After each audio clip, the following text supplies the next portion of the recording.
Picture a silent ember drifting toward the sun, moving so quickly that no gravity well in our system can bind it. That ember, provisionally tagged 3I Atlas, appeared in late June when the Atlas Hazard Survey cameras in Hawaii and South Africa logged a faint, fast intruder. Initial orbital fits showed an eccentricity greater than 1, the mathematical stamp of an origin beyond the sun's reach. We have met only 2 such emissaries before, 1I Oumuamua in 2017 and 2I Borisov in 2019. Now a third arrives, tugging at our curiosity and our instruments in equal measure. The object's present speed is almost 70 kilometers per second, enough to span New York to London in 90 seconds. Backtracing the path leads toward the constellation Lyra.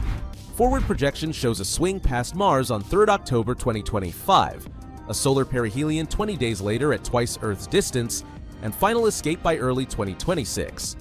Earth stays on the sun's far side throughout, so the risk ledger reads 0. The intrigue ledger, however, is packed. Composition sits at the top of the to-do list. A comet would sprout a gaseous veil as ice evaporates, yet deep imaging has yet to reveal any coma. An asteroid would follow purely gravitational curves, yet a whisper of extra thrust may lurk in the astrometry. The James Webb Space Telescope can cut through reflected sunlight and sample the infrared glow for water, carbon monoxide, or exotic minerals. If the spectrum comes back featureless or metallic, theories multiply. Brightness fuels the puzzle. Even with a modest albedo, the observed flux implies a body several kilometers wide, far larger than Oumuamua, whose size was measured in hundreds of meters. A highly reflective hull could achieve the same luminosity with far less mass, a possibility that keeps technosignature specialists awake. Professor Avi Loeb, already known for suggesting an artificial origin for Oumuamua, is lobbying for continuous JWST tracking to test for non-gravitational acceleration. A persistent drift unaccounted for by gravity would demand explanations that push against the boundaries of conventional astrophysics. Statistics pose the second riddle. For centuries, astronomy recorded 0 interstellar passers-by. Now we count 3 in 8 years. Better sky coverage explains part of the surge, yet simulations indicate the detection rate is still high. Either the density of galactic debris is underestimated, or transient swarms are sweeping the sun's neighborhood. The Vera C. Rubin Observatory, starting full operations next year, will clarify the odds by mapping every moving speck down to faint magnitudes every few nights. Structure forms the third unknown. Light curve monitoring can reveal whether 3I spins like a platter, a spindle, or a rubble pile loosely bound by microgravity. Oumuamua's flattened shape and unexplained kick remain controversial. A repeat would strengthen calls for new physics or new engineering. Rapid tumbling might indicate past collisions, freshly exposed ice, or even deliberate attitude control. That opportunity extends well beyond the object itself. Each interstellar visitor carries isotopic fingerprints of the chemistry that shaped alien worlds. Sampling those fingerprints, even remotely, refines models of planet formation, volatile delivery, and the migration histories of giant planets. In a decade, robotic missions may be fast enough to intercept such bodies. Today, we practice with photons. Time is tight. By September 2025, the object will vanish into solar glare. By the time it re-emerges, the outbound leg will dim below major telescope thresholds. Roughly 5 months remain for the most ambitious observations. Teams are coordinating radar pings, ultraviolet spectra, and high-cadence photometry to squeeze every bit of information from the fleeting visitor. Why should the broader public care? Because 3I Atlas is a tangible reminder that our solar system is not an island, but a crossroads. Somewhere, an unknown star flung this body into the dark, perhaps through a near miss with a giant planet, perhaps through a cataclysmic collapse of a binary pair. After wandering for millions of years, it has brushed past our doorstep, offering a message in a bottle. The galaxy is bustling, and we are part of that bustle. Whether the newcomer proves to be ice, rock, metal, or something unprecedented, its brief appearance renews a sense of frontier. Sky surveys sharpen, theories adapt, curiosity deepens. The next discovery may come sooner than anyone expects, and when it does, the groundwork laid today will allow us to read its story more clearly. For now, astronomers chase a streak of light across CCD frames, and every clear night might deliver a clue that rewrites chapters on planetary science, or adds a footnote to the search for artifacts among the stars. In either case, the sky is not done surprising us. Origin scenarios abound. Some simulations eject 3I from a nascent planetary system after a close brush with a giant planet, while others invoke a crowded stellar nursery where passing stars fling debris across interstellar lanes. Whatever the trigger, the body has drifted for perhaps tens of millions of years, carrying the isotopic signature of an alien chemistry lab. Radio arrays will also listen for narrow-band emissions, more out of thoroughness than expectation. After Oumuamua, techno-signature protocols are standard. Scan, archive, move on, unless a signal repeats. Looking ahead, Rubin's legacy survey of space and time should uncover several interstellar objects every year, identified early enough to permit rapid robotic flybys. Concepts under study at multiple space agencies outline launch-on-alert missions that could sample surface dust or even return grains to Earth. Each discovery thus acts as rehearsal for the day we chase one down in person. Whether the outcome is ordinary or transformative, the chase itself pushes instruments, sharpens global teamwork, and teaches the next generation to aim beyond yesterday's limits. The very first known interstellar object, or ISO, to pay a visit to our solar system was a rocky, elongated interloper with a slightly reddish hue. It was spotted in 2017 and was dubbed with the Hawaiian name Oumuamua. It was almost 10 times as long as it was wide, and it was extremely unusual. Objects in our solar system are rarely shaped this way, so astronomers hoped it could provide some clues into how other star systems form and function. For hundreds of millions of years, longer than I've been around, this bizarre guest has been wandering through our home Milky Way galaxy, not bothering to settle down in some star system. And then, it came across the solar system. After the space traveler was discovered, hundreds and probably even thousands of telescopes all over the world, including ESO's Very Large Telescope in Chile, sprang into action. They started measuring the object's orbit, its color, and brightness.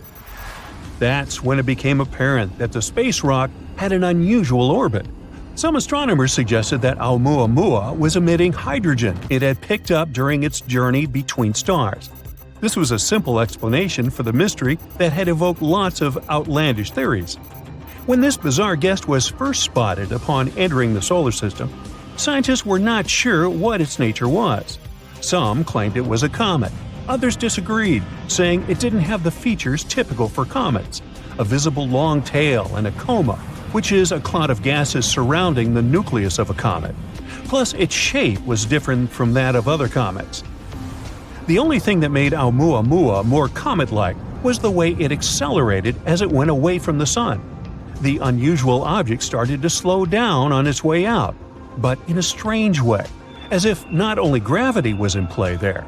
It seemed like something was creating a force to counter this gravity.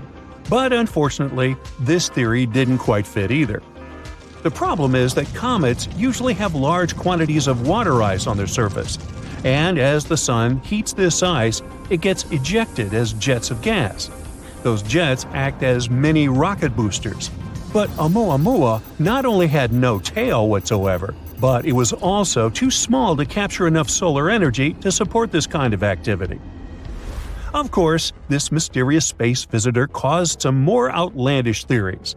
For example, some people started to claim that Oumuamua could be a spacecraft sent by a civilization living in another star system. However, scientists found a better explanation.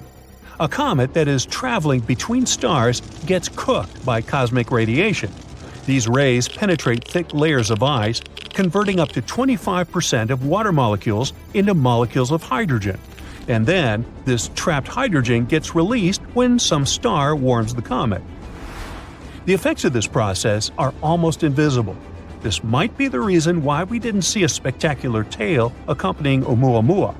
At the same time, the potential comet was so small that this could produce enough force to power its acceleration.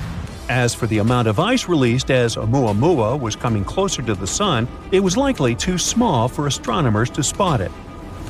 Now, even though Oumuamua was the first known interstellar object to enter our solar system, it wasn't the last.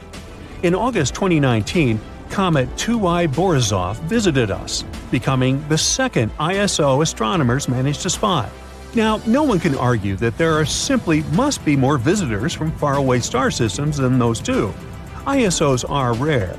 But our solar system is pretty old. It must have been capturing some interstellar travelers over the millions and millions of years of its existence, even though they never stayed for very long. One study has taken a closer look at interstellar objects, and they concluded that these space travelers might be caught not in solar orbits, but in near-Earth orbits. The astronomers working on this project even go as far as to claim that there might be a lot of ISOs in orbit around Earth. Now, finding tiny objects in the vastness of the cosmos is extremely tricky. Think about it. What images of distant areas of space do we usually get? Mostly stars. Sometimes unclear pictures of exoplanets. Even more rarely, it can be disks of debris. But fine detail in small space objects? Almost never. So it's actually lucky for us that other solar systems send their inhabitants to visit us. Because by studying ISOs, we gain insight into the formation, evolution, and functioning of other star systems. Have you ever heard of the Oort cloud? It's the most distant region of our solar system, and it's quite unusual. You see, the orbits of the planets lie mostly in the same flat disk surrounding the Sun. But the Oort cloud is believed to resemble a spherical shell surrounding the entire solar system. It looks like a gigantic, thick-walled bubble made up of chunks of ice and other space debris as large as mountains or even bigger. Astronomers think that the Oort cloud contains billions, if not trillions, of different objects. There might also be a connection between the Oort cloud and ISOs. Because scientists think that interstellar objects might outnumber those from the solar system in this region. Even though no one has ever observed the Oort cloud directly, astronomers are sure it does exist. They made such a conclusion after observing the distribution of comets in our solar system. The Oort cloud could have formed from debris in the early solar system. But some experts argue that the largest part of this unusual shell could be interstellar in origin. If travelers from other star systems are as common as some studies suggest, lots of the bodies on the edges of the solar system are likely to have originated in other systems. Sadly, this theory hasn't been proven yet. Now, since we've been talking about comets, not Cupid or Donder or Blitzen, one of them has recently approached the Sun at breakneck speed. It was 96P Mach-Hulse 1. This comet is around 3.7 miles wide, and astronomers think it might have arrived from outside the solar system. The NASA European Space Agency Solar and Heliospheric Observatory spacecraft has been monitoring the comet. So look at this. That's the comet's tail. It's mostly made up of gas. It's trickling behind frozen chunks of ice that are getting heated by the radiation coming from the Sun. In some cases, a comet can have two tails, one made of dust and the other consisting of gas. And each of them can reach hundreds and, in some extreme situations, even millions of miles in length. In 2008, scientists analyzed the material left by 150 comets. They found out that the comet we're talking about was quite low in carbon and didn't contain a large enough amount of some other typical materials. This could only mean one thing. The comet was an interloper coming from another star system. It may have been ejected from its original solar system by the gravity of a large planet. After that, the poor homeless thing probably spent a large amount of time wandering around space, until it came across Jupiter. The gas giant could have bent the comet's trajectory, trapping it in orbit around the Sun. There's one more theory. According to it, the comet formed in a poorly studied region of the solar system, and it has this weird composition due to its repeated journeys around the Sun. Now, scientists are watching the comet with anticipation, like Christmas. Since it's an atypical one, both in its behavior and composition, they don't know what they will see, which makes the whole process even more exciting. Most comets falling toward the Sun are quite small, not more than 32 feet across. That's why they burn up as soon as they come close to our star. But the sheer size of Mach-Hulse 1, which is more than 2/3 the height of Mount Everest, seems to protect the comet from evaporating completely.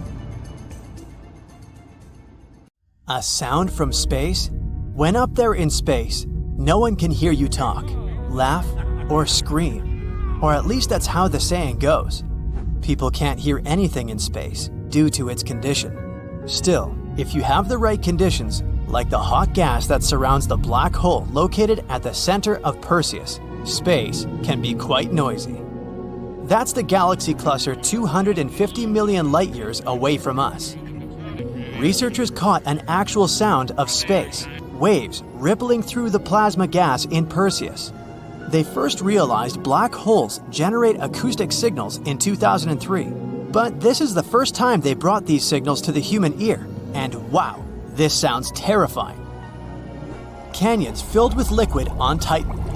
Almost a decade ago, NASA spacecraft discovered deep canyons on one of Saturn's moons, Titan. They're about a half-mile wide and they kinda look like the Grand Canyon, but they're filled with liquid hydrocarbon. This was the first time we came upon evidence of canyons and channels filled with liquid on Titan. Our solar system is full of small particles and bigger rocks that circle the sun, the same way as planets. Sometimes it happens, some of them change trajectory, which is why falling pieces of debris strike the planets. Most of the meteorites and comets originate in our solar system. Some from the asteroid belt between Jupiter and Mars, while others come from the Kuiper belt, that's located beyond the orbit of Neptune. But 5 years ago, scientists found something unusual, a red, elongated floating space rock called Oumuamua. It could be more than 3,000 feet long, but its size still wasn't the most impressive part. It was the first interstellar object we saw passing through our solar system. It means it formed and came outside of it. It was traveling way faster than asteroids and comets from within our solar system. No one knows where this weird object came from. Many years ago, when it started its journey and sailed away from its parent planetary system, the stars weren't in the same position as they are today, so it's hard to pinpoint where Oumuamua ran away from. The rock could have been on its journey for billions of years. Solar termination events. Our sun is not just a flaming ball of gas we see in the sky. It's actually a pretty complex network of towering plasma fountains, magnetic fields, and blobs of unusual matter 500 times bigger than our own planet. And then there are solar termination events. When it comes to its activity, our sun goes through a natural cycle of troughs and peaks. Approximately every 11 years comes the time when the sun is more active than in other periods of the process. As the cycle goes to the end, there are fewer emissions and sunspots. That's because magnetic fields are weakened at that point, and they collide along the sun's equator. This results in enormous tsunamis of plasma. They pass across the solar surface for weeks. These are the most powerful storms in our solar system. They twist, snap, and lash out into space and seriously affect our power grid. As they wake, large spots start to form on the sun, close to strong magnetic field lines. Usually, that's when the cycle begins all over again. No one still knows why exactly they form. Also, we're not sure if this only happens at the end of the cycle, and knowing more about this could help us prepare for raging solar storms better. Tsunamis on Mars. It appears the shorelines under the Martian surface formed because of two enormous tsunamis. Mars has something that's probably the longest landslide in our entire solar system. The rocks rolled down the mountain probably billions of years ago. They fell into the water and caused a gigantic wave that rushed across the Martian landscape. As the tsunami was getting bigger, the rocks scraped all along the solid ground beneath them, and these sandy waves left their prints on the shoreline, not so close to Olympus Mons. That means it's possible the waves traveled a couple of 100 miles. This supports the theory that Mars once had an ocean hidden below its dry desert surface. Sure, Oumuamua was cool because it was the first object we've seen coming from outside of our solar system. It's past us now, so it's not possible to study it anymore. But something else came from outside our solar system after Oumuamua. A comet called Borisov. It came with a tail over 100,000 miles long. teams got the first images of Borisov in 2019. A bright white glow was surrounding it. And that was one of the first signs where scientists realized this comet wasn't from our solar system. They tried to collect as much information as possible because they remembered how quickly Oumuamua got away. Borisov came from a freezing place as cold as the Kuiper Belt. One theory says it may have originated around a red dwarf, which is the most common type of star in our galaxy, the Milky Way. But unfortunately, Borisov was also very fast. So fast that they only managed to see it a couple of weeks before it passed by our planet. By now, it's almost out of our solar system. Finding new planets is always such a thrill, just like it was in 2017, when a group of researchers discovered Super-Earth. It's an exoplanet, which means it orbits a star outside of our solar system. This one has a mass almost 3 times that of our planet, and it's only 21 light-years away. It orbits M-dwarf star, and it manages to make a full circle in only 2 weeks. So that's how long the year is on this planet. It's closer to its star than Mercury is to our Sun. But M-dwarf stars are cooler than our Sun, so it's possible this planet still has water.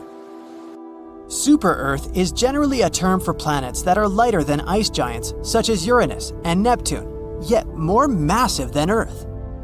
They can be made of rock, gas, or even a combination of both.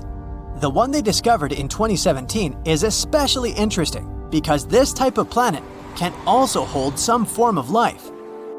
Leroy Chiao is an astronaut who commanded the International Space Station back in 2005. This one time, during his final spacewalk, some pretty unusual lights caught his eye. It looked like 5 lights flying near him. They were in the shape of a pyramid, since one light was a bit further ahead. Chiao immediately called one of the crew members who was also out there at the same time, taking a spacewalk. He asked his colleague if he saw the flying objects, but apparently he didn't. Researchers were intrigued by this story, so they examined satellite images to see if that was the thing Chiao saw.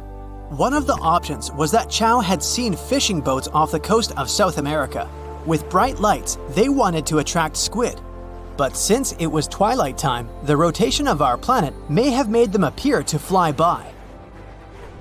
Neutron stars slamming into each other.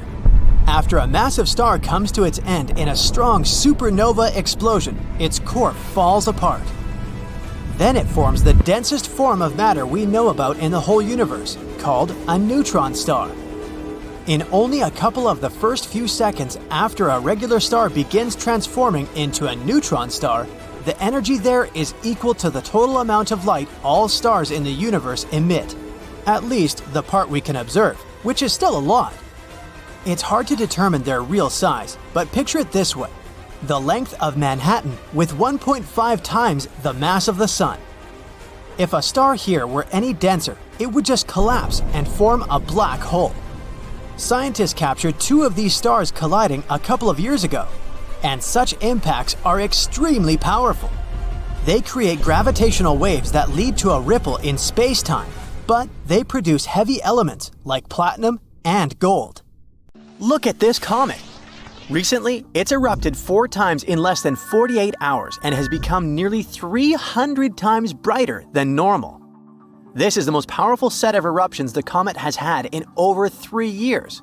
Should we worry here on Earth? Well, I wouldn't say scientists are worried. They're super excited. First, let me give you a little background. 29P is what astronomers call a Centaur comet. Those are icy objects that orbit the Sun in the space between Jupiter and Neptune. What's interesting about centaurs is that they're kind of like cosmic hybrids because they're moving from one kind of space body to another. They start their life as far-out objects in a lifeless, freezing cold zone beyond Neptune. But then, over a few million years, they move inward toward the Sun because the planets of the solar system affect them with their gravity.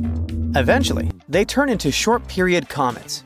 This term means they can pass close to the Sun and then slingshot back out into those icy regions.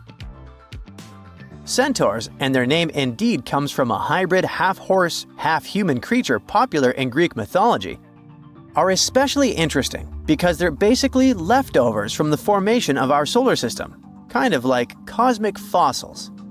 Since they've been hanging out in the frigid outer solar system for so long, they've kept a lot of the volatile materials that were present when the solar system was first forming. This makes them a valuable clue in understanding how our solar system evolved. That's what makes scientists so enthusiastic. Now, about 29P itself. This thing is huge for a comet. It's about 37 miles across, which is almost 3 times the length of Manhattan. Now, worry not, it's too far away to cause us any harm. While it's one of up to 1,000 known centaurs, 29P is also in a rarer group of comets called cryovolcanic comets. Those are a fascinating class of space objects that have unique geological activity. The thing is, cryovolcanic comets not only contain a unique mix of ice, dust, and rock, but also feature cryovolcanoes, aka cold volcanoes. They erupt with volatile materials like water, ammonia, or methane instead of molten rock. As for regular comets, when they approach the sun, the heat from the star evaporates their gases, leading to the emissions of dust and tiny particles, electrons, and ions. These materials create those magnificent trails. These eruptions are incredibly spectacular and make the comet appear a lot brighter since the cloud of cryomagma reflects the sun's light. The cloud that forms around the comet is called the coma, and it can grow so large and bright that it makes the comet look like a fuzzy ball of light. If you've ever observed a comet, the coma is the halo you see around it. Such eruptions are pretty unpredictable. While most cryovolcanic comets follow elliptical orbits that take them far out into the solar system, 29P is on a more circular orbit, staying around the same distance from the Sun as Jupiter. You'd think that this would mean its eruptions would be more regular, but that's not the case at all. In fact, 29P erupts in a completely random and unpredictable way, and scientists are still trying to figure out why. The latest outbursts started on November 2nd, 2024, when 29P erupted for the first time in almost 2 years. This was followed by 3 more large eruptions in less than 48 hours, which really got the attention of astronomers at the British Astronomical Association. They'd been tracking 29P for a while, and they reported that the eruptions sent out a cloud of debris reflecting about 289 times more light than the comet's nucleus, which is a huge increase in brightness. Astronomers are expecting that the coma, which is growing after each eruption, could take on an unusual shape.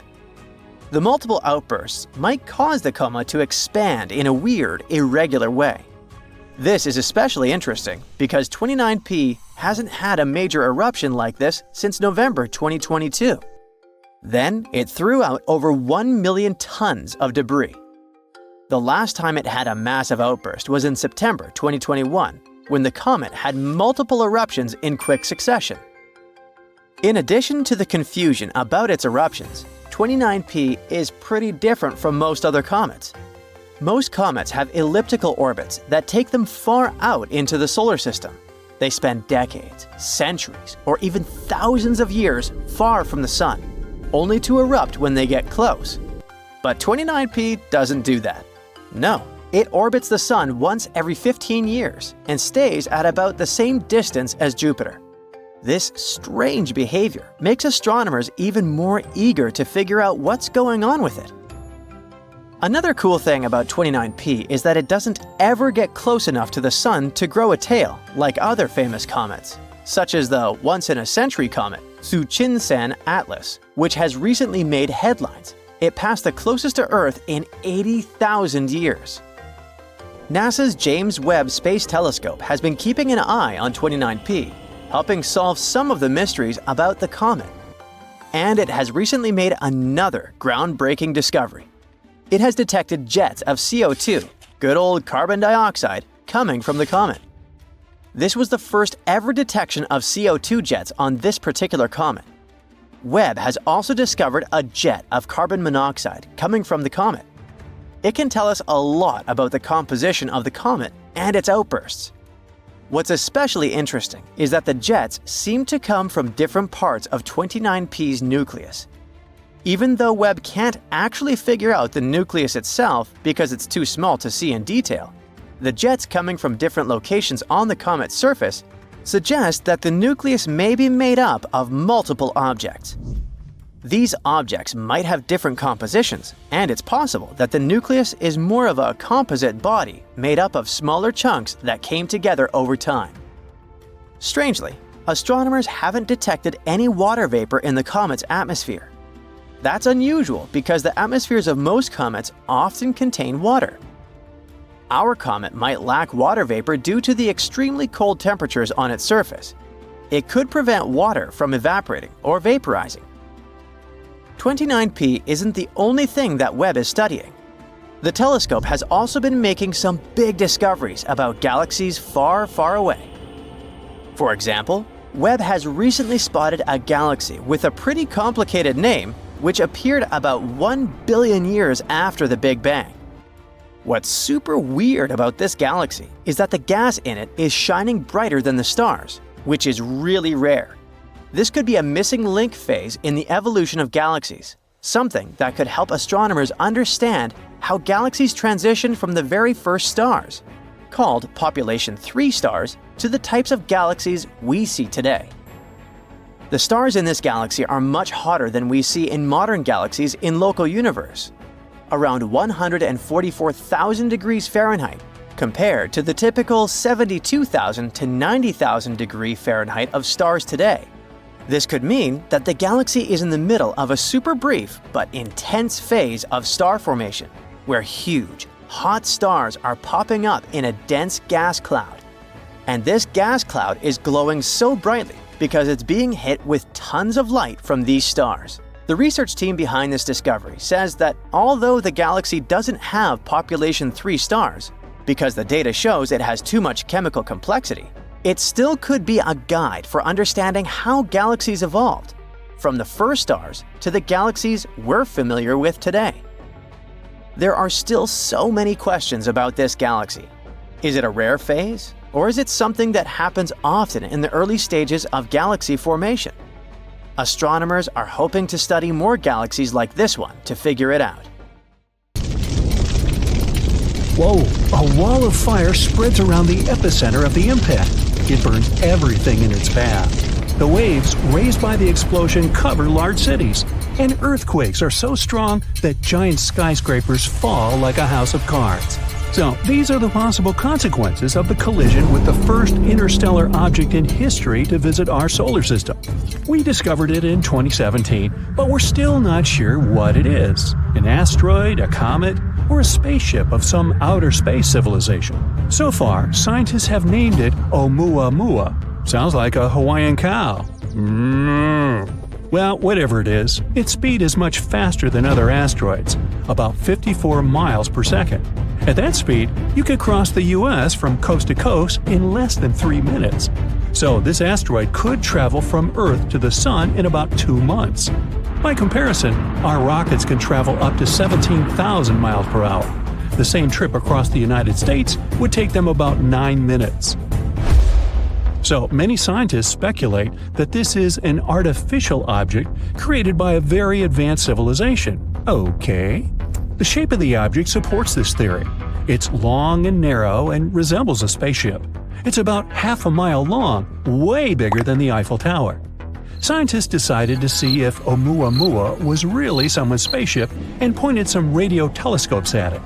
If the civilization on that ship had used communication or scanned us with their tech, we would have known about it. But there was complete silence. Kind of like that. Not a single radio wave. But that doesn't disprove the theory of outer space civilization. To find out for sure, we decided to determine the weight of the object. To do that, we use light. More precisely, its reflection. You see, different materials reflect light differently. We take an unknown black stone, for example. It absorbs almost all the light, reflecting almost nothing. Check out the catalog, it's charcoal. Knowing the size and material of the object, we can determine its weight. So we need to see how much light this object reflects. And when scientists pointed their telescopes at Oumuamua, they learned that it reflects colors that match with iron and also with some solid rocks. And Oumuamua was flashing all the time, a bright flash. Then it would slowly fade, and then it would start to shine again. This means it was spinning. And it wasn't going around its axis like an arrow. It rotated chaotically, moving its edges up and down. Any artificial object or spacecraft would have been torn apart by such overloads. But Oumuamua is still intact. That means it's made of super hard materials that keep it from falling apart. And it's not hollow like a spaceship. It's one solid body. Hey, like me. The astounding speed of this object makes it pretty mysterious. Some comets can have the same or even higher speed, but they also have a kind of rocket effect. So when a spaceship starts from the launch pad, you see fire bursting out of its engines. Every second, the rocket mixes fuel with oxygen, ignites them, and ejects them at a tremendous speed. According to the laws of physics, this is like pushing off a wall. The rocket sort of jumps up from the combustion gases it throws down. That's how the rocket creates thrust and accelerates. Comets work on a similar principle. The sun's rays hit the surface of the comet. Light elements like ice start to evaporate. That gas goes one way, the comet goes the other. Just like a rocket, the comet is pushing off the evaporating gas and accelerates. This gas also forms the comet's long tail. It's as if the massive rock is dragging all this gas behind it. I can relate. Or it's like a car pulls air with it when it goes at high speed. But Oumuamua is not a comet, and it doesn't have that tail, and it doesn't have the same rocket effect as a comet, so it couldn't have accelerated to that speed. But some scientists believe that Oumuamua used to have a tail. Although we discovered it in 2017, it entered our solar system in 1995, and it was hit by the sun's rays even back then. When we discovered this asteroid, it had already lost about 95% of its mass. It simply evaporated. Other scientists believe that Oumuamua got this velocity during its birth, somewhere far away in another star system or nebula. Perhaps it was a dramatic collision of some exoplanet with another cosmic object. The colossal explosive energy of the collision threw the elongated shard into outer space. Or it could have been a supernova explosion. When a star reaches the end of its lifespan, it becomes a red giant. It's an inflated version of the star, hundreds of times bigger. Then it shrinks and explodes with tremendous force. The blast waves can travel many light years away from the epicenter, and it's one of the brightest events in the universe. So the supernova might have torn some exoplanet to pieces. One of them, Oumuamua, gained a lot of energy and speed and began its long journey toward Earth. This might explain why Oumuamua keeps spinning so wildly. But recently, scientists published a theory that Oumuamua may be a giant block of ice. The kind of ice we're used to is water, H2O, but Oumuamua could be nitrogen ice, N2. It may have remained intact in interstellar space for 500 million years. And when it arrived in our solar system, nitrogen ice could have reflected 2/3 of the sun's rays, so it didn't heat up as much. That explains why Oumuamua doesn't have a tail. You can find the same nitrogen ice on Pluto, as well as on Triton, one of Neptune's moons. So Oumuamua comes from a similar icy exoplanet. But we can find out for sure only by sending a space probe to it. Scientists came up with a plan for that called Project Lyra. The problem is that Oumuamua is leaving our solar system at tremendous speeds, much faster than our rockets can fly. And we need to catch up with this space rock as quickly as possible before it gets too far away. To do this, we can use a gravity maneuver. First, the space probe makes a flyby of Jupiter. It passes close to it to take advantage of its gravity to accelerate. After that, the probe will head towards the Sun, and it'll fly around it as close as possible to fire like a catapult towards the space rock. The second option for reaching the asteroid is to use microprobes. We have to launch about 1,000 of them into orbit. They should be no heavier than a match. Each of them will have a light sail the size of a boxing ring. Then we'll focus a powerful laser beam from the ground onto this sail. It will allow us to accelerate the probe to about 20% of the speed of light. It shouldn't go too fast not to fly past the asteroid. It should be able to enter its orbit or land on it. But if we're too slow, Oumuamua will leave our solar system before we can catch up with it. It'll be a great experience because in the future, we'll be able to use such asteroids as a space taxi. All we have to do is enter the orbit of such an interstellar asteroid or even land on it. Then we would keep moving through space at incredible speeds without using any fuel at all. This would be a great option for traveling long distances or to deliver supplies to other star systems. So why should we be afraid of such objects? Well, a collision with an asteroid the size of Oumuamua could wipe out an entire state. If it were to hit somewhere in the ocean, it could cause waves taller than our skyscrapers. Scientists are anxious to find ways to protect us against such objects. One of them is ramming. If we spot a potentially hazardous object, we could send a spaceship towards it, pedal to the metal. The spacecraft will have to ram the asteroid at an angle that will move its trajectory just a little bit. Moving it too much on a cosmic scale would only dramatically change the asteroid's final destination, and we only need to get the asteroid past our planet. We can also create a controlled explosion on the asteroid. It's based on the same principle. The force of the explosion would have to shift the trajectory of the asteroid slightly, or smash a giant rock into smaller pieces. Asteroids up to 80 feet wide would burn up completely in our atmosphere due to friction against the air. Rocks between 80 feet and half a mile in size may not burn up completely and cause local damage. Anything larger is considered very hazardous. You think? The traditional method of science fiction is to put rocket engines on the asteroid.